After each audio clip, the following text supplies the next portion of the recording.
কি? I love you. আবার বলো। I love you. আরেকবার বলো। I love you. বন্ধু দাঁড়া দাঁড়া দাঁড়া, এক মিনিট, আমি একটু আসছি।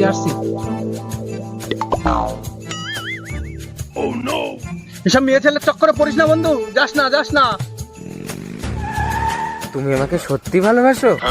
হ্যাঁ, আমি তোমাকে ভালোবাসি। তুমি আমাকে কি দেখে এত ভালোবাসলে? আমি তোমার চুরি করার স্টাইল দেখে ফিদা হয়ে গেছি। আমাকে বিয়ে করবে? হ্যাঁ, আমি তোমাকে বিয়ে করব। তাহলে চলো আমার বাড়িতে, আমার দাদার সাথে বিয়ের কথা বলবে। ঠিক আছে, তাহলে গাড়ি তো চলো।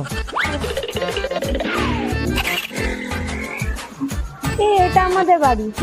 ঘরও পাইছি, ভালো একটা মেয়েও পাইছি, ভালোই হবে। চলো। দাদা, এই ছেলেটা চোর, আমার পাঁচ ছয় করে মারছে। চুরি করা, হ্যাঁ?